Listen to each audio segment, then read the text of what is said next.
itu apapun yang terjadi tetap berpegangan.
Assalamualaikum warahmatullahi wabarakatuh. Pemirsa MTA TV dimanapun Anda berada. Alhamdulillahirrabbilalamin, puji syukur kita aturkan kehadirat Allah Subhanahu wa Ta'ala. Sore hari ini kita bersua lagi di acara SAR Search and Rescue. Dan Alhamdulillah di sore hari ini pula di studio telah hadir orang-orang luar biasa, profesional di bidangnya, namun selalu ikhlas dalam menjalankan profesinya ini. Beliau adalah saudara kita, ada Bapak Heru Suhartanto SH selaku Kepala Kantor SAR Semarang. Assalamualaikum warahmatullahi wabarakatuh, Pak Heru. Waalaikumsalam warahmatullahi wabarakatuh. Bagaimana kabarnya untuk siang sore hari ini? Sehat. Sehat, alhamdulillah. Luar biasa. Kalau Pak Heru ini, saya baru pertama kali ketemu sekarang ini. Kemudian selalu komunikasi itu nyaman, ramah gitu. Sama seperti antara di udara atau di telepon dan di WA sama juga. Begitu memang seharusnya ya Pak ya? Iya, siap. Kami karena melayani masyarakat ya harusnya ramah ya. Iya. Baik, kemudian di samping beliau ada Kepala Si Operasi dan Siaga Kantor SAR Semarang, ada Pak Mul Wahyono SE. Assalamualaikum warahmatullahi wabarakatuh, Pak Mul. Waalaikumsalam warahmatullahi wabarakatuh. Sehat juga? Alhamdulillah sehat dan baik selalu. Iya. Amin. Ini sepertinya baru beberapa bulan ya ada di Semarang. Betul Pak, kebetulan kami menjabat sebagai Kasih Operasi dan Siaga di kantor SAR Semarang mulai 1 November 2021 Pak. Jadi kalau dihitung hampir ya setengah tahun lah, 6 bulan Pak. Iya, dan sebelumnya? Sebelumnya kan sebagai Kepala Subseksi Operasi dan Siaga kantor SAR, Kantor Pencarian dan Pertolongan kelas B Cilacap. Cilacap. Siap. Iya, selamat bertugas untuk di bawah Pak Heru ya, kendali Pak Heru. Kemudian nah ini sudah tidak asing lagi kalau di Solo ada Pak Arif Sugiarto SH. Beliau selaku koordinator Pos SAR Surakarta. Assalamualaikum Pak. Waalaikumsalam. Arif. Sehat juga? Seperti beliau-beliau. Alhamdulillah. Tetap sehat. Iya. Memang yang namanya pencarian dan pertolongan itu bisa dikatakan kegiatan lapangan ya, kegiatan lapangan. Kalau tidak hitam itu sepertinya kurang afdol gitu. Ya, tapi yang jelas sore hari ini ada tema besar yang mungkin harus kita sampaikan ke pemirsa saat ini, yakni Basarnas Kantor SAR Semarang dalam kegiatan operasi SAR di Jawa Tengah. Nah, ini sesuatu yang mungkin secara spesifik, detail gitu kita kadang-kadang belum tahu. Karena terkadang ketika ada satu bencana, tangga bencana di daerah-daerah itu orang taunya di sana ada seragam oranye. Nah, tapi bagaimana kedatangan ini berawal begitu? Terus bagaimana ini bisa berkoordinasi serapi itu? Bisa disampaikan Pak Heru? Ya, terima kasih. Sebenarnya kami ini adalah pegawai negeri sipil ya. Jadi memang posisi kami sebagai pegawai negeri sipil adalah melayani masyarakat, khususnya melayani pencarian dan pertolongan. Untuk di Jawa Tengah ini ada 2 kantor, yaitu kantor Semarang dengan kantor Cilacap yang melayani untuk pencarian dan pertolongan. Kebetulan kami di kantor Semarang ini membawahi 29 kabupaten kota. Sehingga yang 6 kabupaten kota ada di wilayah Cilacap. Terkait untuk penanganan, memang kami membuka siaga itu 24 jam. Jadi siapapun masyarakat silakan melaporkan satu kejadian yang dilihat atau memang yang dialami oleh pihak keluarga, kami siap 24 jam melayani masyarakat yang melapor. Yang kedua juga kami mendapatkan informasi terkait baik itu kecelakaan, bencana itu dari instansi yang memang mitra kerja kami seperti BBBD dan lain sebagainya. Lalu kami juga punya mitra yang selanjutnya disebut potensi pencarian dan pertolongan. Apabila kami terima informasi terkait kecelakaan ataupun bencana ataupun kondisi membahayakan manusia, bila itu datang dari potensi itu A1, kami akan lanjutkan ke proses selanjutnya, yaitu penyiapan personil yang memang quick respon kami di bawah 25 menit. Nah, ini bentuk wujud kami memberikan pelayanan kepada masyarakat. Ya. Terkait layanan 25 menit sampai di TKP tersebut, itu tidak memandang jarak? Tidak, kami 25 menit itu kami mulai terima berita, sampai kami menyiapkan personil dan peralatan, dan kami bergerak itu maksimal 25 menit. Untuk lokasi kita tergantung jarak ya. Kadang-kadang saat ini ada kejadian. Kemarin ada kejadian di Pemalang itu jaraknya 1,5 jam. Jadi ya kurang lebih dari terima berita sampai kita ke lokasi ya kurang lebih 2 jam ya. 1 jam 50 menit. Itu hitungan untuk quick respon kami. Ya. Kalau untuk wilayah atau coverage area Jawa Tengah sendiri itu meliputi mana saja Pak Heru? Jadi untuk wilayah khususnya Semarang itu kalau di ujung sebelah barat itu adalah Tegal, Pemalang, Pekalongan, sampai ujung sebelah timur itu adalah Blora. Sedangkan untuk selatan itu ada Magelang yang berbatasan dengan DIY itu Purworejo. Purworejo nanti ada di sebelah selatan lagi berbatasan dengan Cilacap itu ada Banjarnegara. Jadi kita memang coverage area kita 29 kabupaten kota. Ya. Baik, beralih ke Pak Mul. Pak Mul mungkin juga bisa disampaikan ini. Sebenarnya kalau di wilayah Jawa Tengah itu potensi SAR yang memang ada orang mengatakan bahwa potensi relawan ini melimpah di Jawa Tengah. Namun apakah itu merata Pak Mul? Baik, terima kasih. Jadi terkait untuk jumlah potensi SAR yang ada di wilayah kerja kantor SAR Semarang, ini bisa dikata dibandingkan dengan kantor SAR yang lain itu terbanyak yang ada di Jawa Tengah, Pak.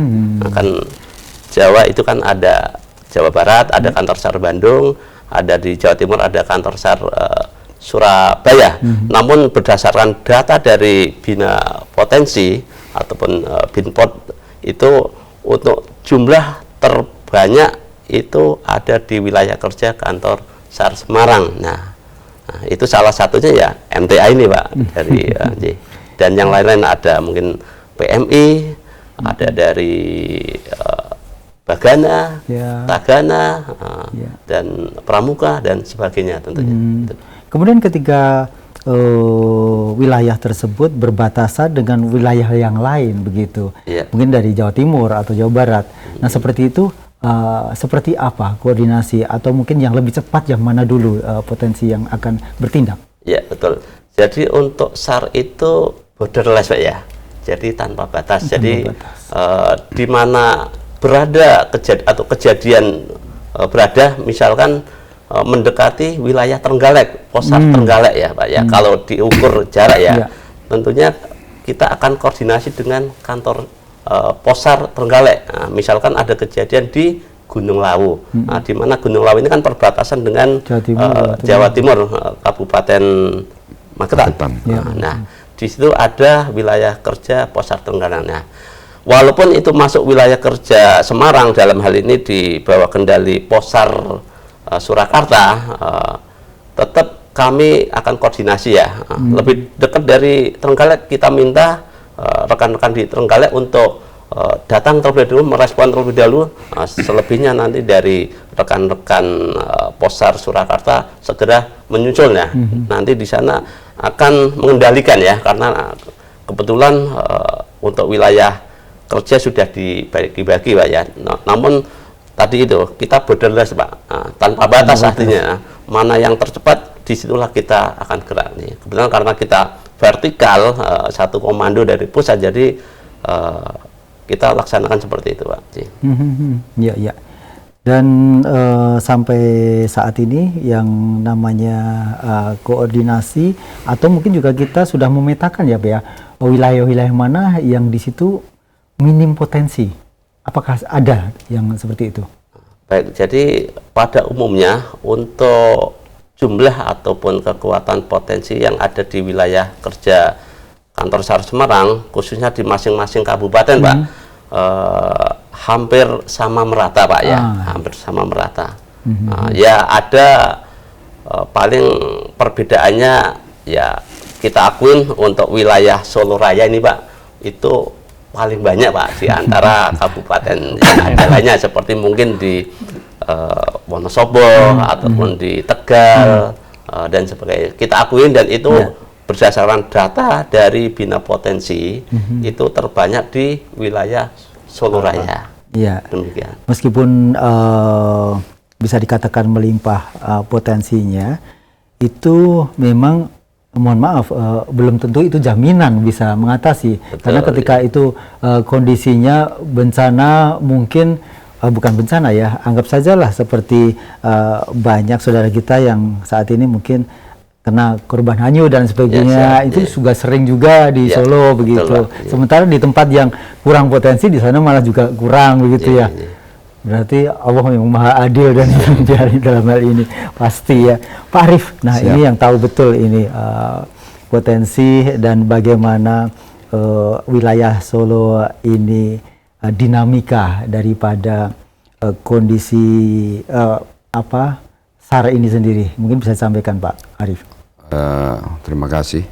Alhamdulillah semakin kesini perkembangan yang ada untuk potensi SAR di Solo Raya ini, untuk koordinasi semakin bagus, kerjasama semakin bagus, dan alhamdulillah dari beliau-beliau merespon betul apa yang ada kemauan dari potensi di Solo Raya ini terkait peningkatan kompetensi, untuk biar nantinya di lapangan itu juga harapan kami dengan potensi itu bisa satu visi misi.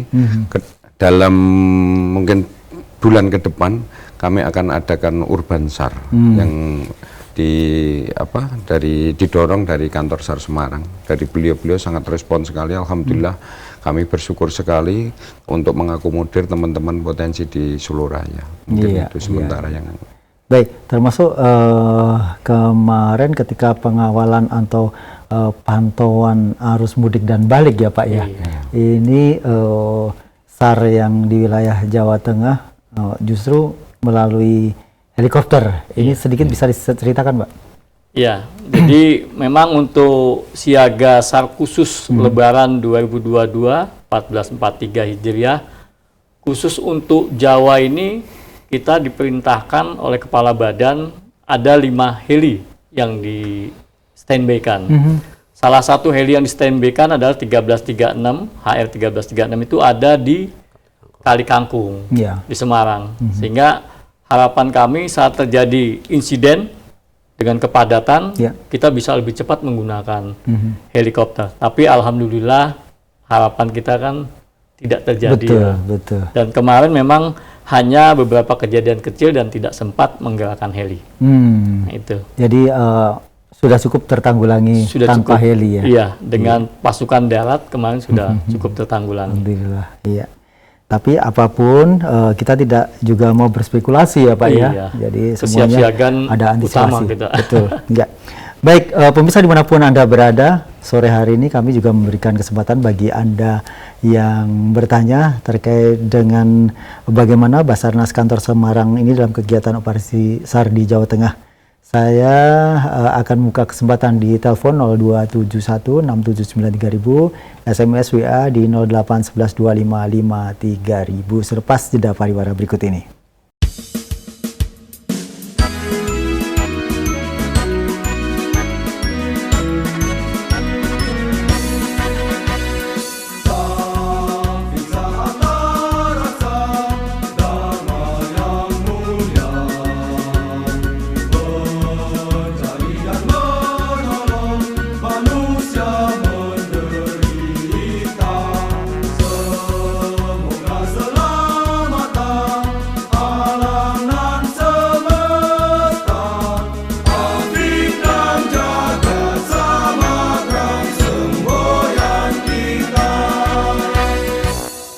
Baik pemirsa dimanapun Anda berada, Anda masih menyimak sajian SAR untuk sore hari ini. Masih dengan Pak Heru, Pak Mul, kemudian ada Pak Arief juga. Dan balik lagi ke Pak Heru. Pak Heru mungkin bisa disampaikan nih. Sebenarnya ada berapa pos SAR yang ada di bawah koordinasi kantor pos Semarang? SAR Semarang. Untuk pos SAR perlu kami sampaikan saat ini kita punya 3 pos, yaitu pos Jepara, pos Surakarta, dan pos Wonosobo. Dan kami punya 2 unit, yaitu unit siaga SAR Borobudur dan unit siaga SAR Rembang. Mudah-mudahan bulan depan atau tahun ini paling lambat kita punya 1 lagi unit siaga yang ada di Pemalang. Apa pilihan tempat-tempat tersebut, titik-titik itu? Untuk pemilihan tempat kita berdasarkan analisa kajian, potensi bahaya, jumlah penduduk, ini ada hitungannya. Jadi minimal untuk membuat 1 unit siaga itu hitungannya adalah paling sedikitnya angkanya 5 poin. Jadi sudah ada poinnya. Kalau untuk menjadi pos itu minimal 33 poin. Jadi ada hitungan-hitungan, sehingga dengan hitungan itu maka ini layak menjadi 1 unit. Di antaranya poin-poin tersebut? Di antaranya 1 ada jumlah penduduk, ada luas wilayah, ada potensi bahaya, ada jumlah kejadian, baik itu kecelakaan, bencana, atau kondisi manusia 3 tahun ke belakang. Nah itu. Ya. Untuk Pak Mul, potensi kejadian yang membahayakan jiwa di wilayah Jawa Tengah sendiri, itu seperti apa Pak? Ya, jadi mengutip pernyataan Bapak Gubernur Pak ya, bahwasanya untuk Jawa Tengah bisa dikata ini marketnya bencana dan kejadian kondisi membahayakan manusia tentunya. Untuk penanganan yang sudah kita laksanakan untuk 2022 ini kurang lebih ada 75 pelaksanaan atau penyelenggaraan operasi SAR, dan SAR tersebut didominasi kejadian kondisi membahayakan manusia Pak, dan kecelakaan pelayaran ya. Khususnya di Surakarta sendiri, seperti apa kekhasannya? Kalau untuk Surakarta kebanyakan kondisi membahayakan manusia, terutama di aliran Bengawan Solo. Ya, jadi kami termasuk di aliran Bengawan Solo ini cukup panjang sampai ke Jawa Timur. Kami harus kadang melintas sampai ke Bojonegoro kalau memang ada korban ditemukan di sana, dan kami pun koordinasikan dengan pimpinan nanti akan koordinasi dengan kantor yang di Jatimur. Ya. Ya. Dan selama ini sebenarnya kalau untuk potensi bencana itu sendiri, bencana itu bisa diibaratkan belum tentu hanya gunung berapi saja, atau mungkin sungai atau bengawan dan sebagainya. Hal-hal yang kecil di lingkungan kita sendiri itu bisa menimbulkan bencana kalau kita tidak bisa menyikapi dengan baik begitu. Betul. Termasuk dari potensi-potensi SAR seperti SAR MTA juga sering menangani, tidak sering ya mudah-mudahan, karena maksudnya itu ada orang bunuh diri masuk sumur begitu. Nah, yang seperti itu apa sebenarnya yang harus dimiliki potensi SAR umumnya gitu? Jadi begini, sebenarnya setiap pelaksanaan operasi SAR itu kalau untuk teman-teman potensi wajib memiliki kompetensi sesuai dengan jenis kecelakaannya. Jadi kalau untuk kecelakaan seperti orang terjebur ke dalam sumur, itu teman-teman potensi wajib menguasai, untuk kompetensinya adalah confined space atau pertolongan pada ruang terbatas. Jadi kalau di gunung hutan juga akan berbeda lagi, dia harus punya jungle rescue. Jadi memang kompetensi-kompetensi ini wajib dimiliki oleh teman-teman potensi yang akan membantu kita. Nah, bagaimana bila tidak punya kompetensi? Bisakah membantu Basarnas? Bisa, tapi pada posisinya bisa di DU atau dapur umum, bisa dikomunikasi, kan yang pasti mereka bisa membantu dalam pelaksanaan operasi SAR. Jadi tidak harus, wah saya harus masuk ke dalam sumur, jangan dulu kalau nggak punya kompetensi ya. Itu harapan kami. Dan selama ini pelatihan-pelatihan untuk apa itu di area terbatas tadi, ini apakah sepertinya jarang ya Pak ya? Mudah-mudahan untuk bulan Juli besok kita sedang slotkan tanggal 1, 2, dan 3 Juli kita akan coba untuk latihkan, dan kebetulan sekali alat peraganya untuk berlatih sudah kita buatkan. Kalau di Semarang sudah sering berlatih dengan teman-teman potensi. Ya, di antaranya kalau yang dengan tempat terbatas tadi, kalau tidak sumur apalagi Pak mungkin? Gua bisa. Gua. Itu kita juga sama bangunan runtuh juga bisa dengan posisi terbatas untuk gerak kerja kita. Iya. Kemudian Pak, dengan potensi kejadian yang macam-macam ini, Jawa Tengah bisa dikatakan juga sebagai daerah yang memiliki potensi SAR yang banyak begitu. Nah, ini sebenarnya informasi ini tadi sudah diiyakan, dibenarkan oleh Pak Mul begitu. Bagaimana untuk mengatur dan berkoordinasi atau mengkoordinasikan antar potensi ini? Jadi memang untuk Jawa Tengah yang disampaikan dengan Kasiop itu memang ada kurang lebih 548 organisasi potensi pencarian dan pertolongan. Bila kita hitung satu organisasi 10 saja berarti sudah 50.000 personil nih. Ya. Sedangkan MTA saja sampai ratusan. Nah, ini sebenarnya banyak dia. Nah, untuk mengaturnya sebenarnya kita punya aturan ya. Ada PP 21 tahun 2017 tentang pembinaan potensi. Jadi kita melakukan pembinaan terhadap potensi, salah satunya tadi koordinasi. Jadi dengan jalinan koordinasi itu kita mencoba melakukan sinergitas, kolaborasi kepada teman-teman. Nah, ini yang kita lakukan. Bentuknya banyak, bisa ngopi bersama atau ini banyak bentuk ya. Yang pasti kalau saya lihat di Surakarta saja contohnya itu kita telepon saja, yuk ngopi bareng, duduk dia datang. Itu sebenarnya sudah menandakan bahwa itulah bentuk sinergitas, kolaborasi, sehingga harapannya di lapangan kita bisa solid. Nah, itu yang terjadi dengan potensi-potensi kami di Jawa Tengah ini, sehingga kami tidak ada ketakutan di dalam melaksanakan operasi. Karena antara Basarnas dengan potensi itu ibarat mata koin. Yang depan itu Basarnas, yang belakang itu potensi. Jadi atau sama diumpamakan seperti makan tanpa lauk. Kita dengan potensi itu kalau cuma Basarnas saja ya kayak makan nasi. Tapi dengan potensi ada lauknya jadi tambah nikmat. Ya.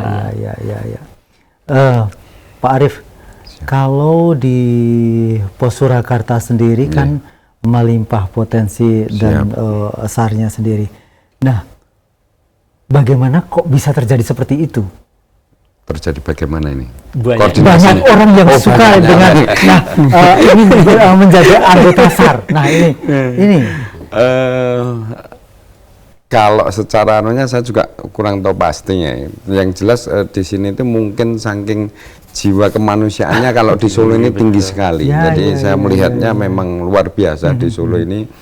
Kalau di Solo ini hampir sekitar yang di data Puskesmas itu sekitar 200 sekian. Itu baru di Surakarta seperti disampaikan beliau tadi. Kalau Jawa Tengah itu kan 500 sekian. Nah ini kan memang di Solo termasuk penyumbang potensi yang cukup besar. Ya.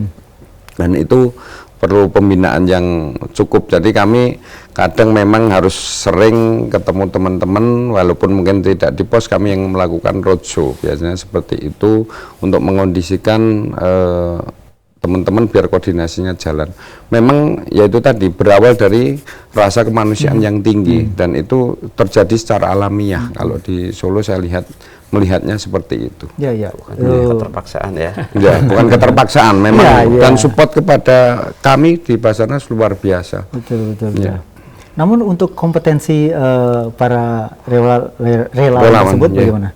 Kalau kompetensi cukup tinggi, Pak. Jadi termasuk kami sudah ada sekarang, kemarin dari beliau mengadakan sertifikasi selam. Saya lihat tadi di selam itu sudah ada grup selam itu hampir 50 sekian. Di Solo Raya ini sudah ada penyelam sekian. Ini luar biasa. Belum nanti tim jungle rescue-nya, HUD-nya itu memang cukup banyak di Solo ini luar biasa. Jadi tinggal pembinaan saja, komunikasi saja. Kalau secara keilmuan insya Allah sudah baik, lengkap. Tinggal meningkatkan sedikit-sedikit saja. Kembali ke Pak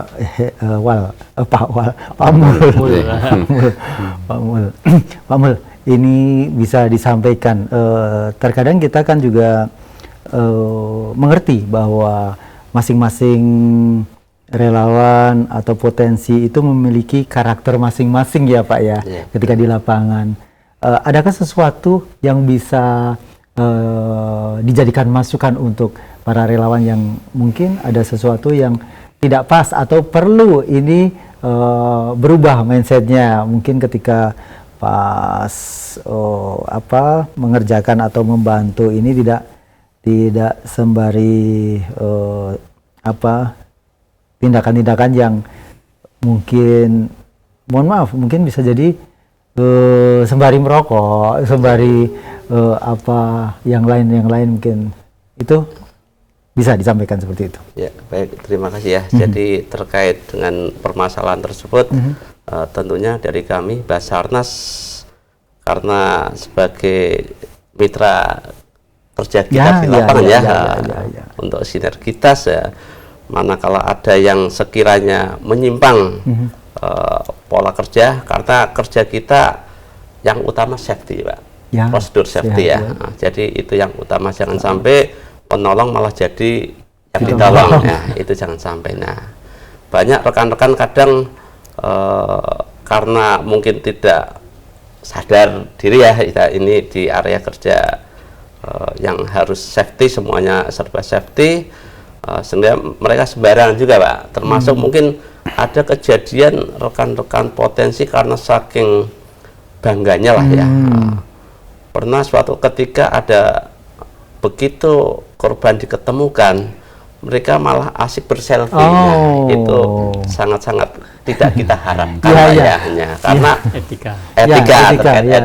Itu kita kasih pengertian ke depannya supaya jangan terulangi lagi lah. Lebih-lebih kalau udah masuk di medsos, Pak. Ini jangan sampai ini ketahuan atau lihat pihak keluarga utamanya, Betul, walaupun betul. ya itu kembali lagi etika Pak. Ya. Tapi bisa jadi itu relawan-relawan baru ya mungkin. Ya. Betul sekali Pak. Nah, ini Karena mungkin baru pertama kali bergabung iya, nih saking aku bangganya nah, bisa menemukan target atau subjek ya Pak ya. Nah, sehingga tanpa sadar apalagi kadang sambil tersenyum atau sambil salam jempol kan ya. Nah, iya. ini tidak kita harapkan atau tidak kita izinkan lah ya. Jangan sampai terulang kembali. Iya. Dan mereka udah kita kasih pengertian dan mereka pun memahami Pak. Ya. Karena dasarnya sebenarnya keikhlasan semuanya ya. Betul sekali Pak. Jadi semakin seperti Bapak justru semakin aku nggak usah aja, misalnya seperti itu biasanya disuruh foto, Pak ini foto nggak usah. Tapi semuanya di lapangan lancar, semuanya operasi sukses begitu. Nah kemudian Pak selama ini pula ini tentang peralatan. Nah, dengan keahlian yang mumpuni, peralatan yang mumpuni juga dalam SAR ini memang apakah juga sudah merata di Jawa Tengah ini, Pak? Kalau untuk Jawa Tengah, alhamdulillah standar minimal sudah merata, baik itu di kantor maupun di pos dan di unit kita. Jadi standar minimal untuk melakukan pencarian, pertolongan, penyelamatan dan evakuasi sudah standar. Nah, sehingga kalau memang perlu peningkatan itu akan lebih baik lagi kalau kami. Tapi kedepannya tetap kami mengusulkan untuk peningkatan sarana, prasarana dan peralatan yang kami miliki. Dan itu sudah kami ajukan ke pusat, mudah-mudahan di ACC ya. Karena memang kalau kita menginginkan yang sangat baik atau baik sekali atau sempurna, ya kita harus SDM-nya, kompetensinya ya baik. Ya. Terusnya sarana prasarananya juga ya baik ya kan, atau sesuai dengan jumlah yang diinginkan, atau peralatannya juga sesuai dengan itu memang butuh proses juga ya, karena menyangkut keuangan negara ya ini. Iya. Selama ini berarti kalau ketika operasi yang memang menerjunkan dari tim Posar di Semarang, itu total peralatannya disupport dari Semarang semuanya. Kalau di daerah beda lagi begitu Pak? Jadi kami masing-masing pos itu kami berikan sesuai dengan yang, karena kan sudah melakukan analisa kajian tadi. Ini jenis kecelakaannya apa ya yang banyak, itu yang kita support. Nah, akan tetapi kita kan tidak bisa memprediksi jenis kecelakaannya, ya kan? Karena bencana musibah itu tidak ada yang bisa menduga. Nah, akhirnya apabila terjadi sesuatu dan peralatan itu kurang, ini pos di sebelah kanan kirinya bisa membantu dan dari kantor Semarang juga bisa membantu. Jadi memang kita saling membackup untuk khususnya yang di bawah kewenangan kantor SAR Semarang. Ya, baik, sepertinya kita sudah ada di penghujung acara ini. Dari Pak Arief sendiri, apa yang perlu disampaikan untuk mengimbau, menyemangati saudara yang ada di wilayah Surakarta ini? Kalau dari kami sendiri, kami merupakan kepanjang tanganan dari Kantor Pencarian Pertolongan Semarang. Tentunya kami sebagai pelaksana teknis di daerah, dan kami di sini tentunya berkoordinasi dengan seluruh relawan dan potensi SAR di Solo Raya. Kami menghimbau tentunya koordinasi yang sudah baik ini terus kita tingkatkan. Mari kita tingkatkan kompetensi kita semakin lebih baik lagi, agar dalam memberikan pelayanan kepada masyarakat kita bisa maksimal. Ya, dari Pak Mul. Baik, jadi terkait dengan penyelenggaraan operasi SAR Pak, jadi kebetulan Basarnas tidak bisa melaksanakan sendiri Pak ya, jadi perlu keterlibatan dari potensi. Untuk itu kepada potensi dimanapun berada itu ada kejadian, tentunya kami harapkan sinergitasnya, kerjasamanya demi satu tujuan, bagaimana korban ini bisa diketemukan. Kalau itu dilaporkan hilang Pak ya, korban bisa tertolong, utamanya tentunya. Kemudian gongnya Pak Heru. Gongnya, untuk gongnya yang pertama untuk masyarakat kami Kantor Pencarian dan Pertolongan memberikan layanan gratis untuk pelaksanaan operasi pencarian dan pertolongan. Silakan hubungi kami di 115. Kami akan melayani saudara-saudara kami yang membutuhkan. Untuk teman-teman potensi pencarian dan pertolongan, untuk sinergitas dan kolaborasi itu sangat baik, tapi akan lebih baik lagi apabila teman-teman yang tergabung di dalam pelaksanaan operasi memiliki kompetensi, sehingga dalam pelaksanaannya akan satu pola sikap dan satu pola tindak. Itu harapan kami ke depan. Terima kasih. Baik, terima kasih Pak Heru. Jadi saya tambah satu lagi, 115 ya. Iya. 115 itu untuk SAR, Kantor Pencarian dan Pertolongan. Soalnya emergency call. Itu pusat ya? Atau langsung ke Semarang? Bisa langsung ke Semarang, bisa langsung pusat dia. Nah, jadi pencet 115 nanti bisa ke pusat, bisa ke Semarang ini. Oh begitu. Tergantung. Ya ya. Soalnya 110 itu kepolisian, 113 itu kebakaran. Ya. Ya. Baik, terima kasih Pak Arif, Pak Mul, kemudian Pak Heru. Selalu keikhlasan ini mudah-mudahan terjaga. Amin. Amin. Pemirsa dimanapun Anda berada, hanya sampai di sini sajian SAR untuk sore hari ini. Saya Rudi Hergianto, mohon maaf atas segala kesalahan. Billahi taufiq wal hidayah. Assalamualaikum warahmatullahi wabarakatuh. Waalaikumsalam.